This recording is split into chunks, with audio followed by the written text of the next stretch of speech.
তিনবারের সাবেক সফল প্রধানমন্ত্রী বিএনপির চেয়ারপারসন বেগম খালেদা জিয়া রাব্বুল আলামিনের ডাকে সাড়া দিয়ে না ফেরার দেশে চলে গিয়েছেন। আমরা জয়পুরহাট জেলা বিএনপির পক্ষ থেকে আমাদের দলীয় অফিসে কোরআন খতম 7 দিন ধরে কোরআন খতম হচ্ছে এবং আমাদের কালো পতাকা দলীয় পতাকা অর্ধনমিত হয়েছে।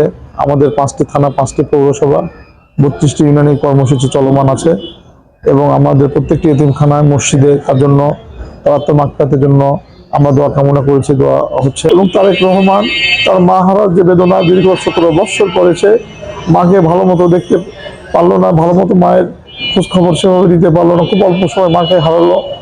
তার মা দীর্ঘদিন এই দলের জন্য দেশের মানুষ টানা তৃতীয়বার অর্জন করেছে দেশের সেরা সুপার ব্র্যান্ড স্বীকৃতি বসুন্ধরা টিস্যু।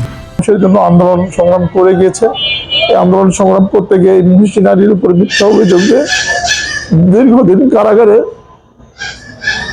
অবরুদ্ধ করে রেখে তাকে চিকিৎসার অভাবে তার শারীরিক যে সংকটগুলো দেখা দিয়েছে, তিনি শারীরিকভাবে একটি পরিত্যক্ত কারাগারে দীর্ঘদিন তাকে বন্দী রাখার পরে তিনি শারীরিকভাবে অসুস্থ হওয়ার পরে বিগত সরকারের কাছে তার পরিবারের পক্ষ থেকে বারবার আবেদন করা হয়েছিল তার উন্নত চিকিৎসার দরকার, বিদেশে যাওয়া দরকার, কিন্তু বিগত সরকার সেই সুযোগগুলো দেয়নি।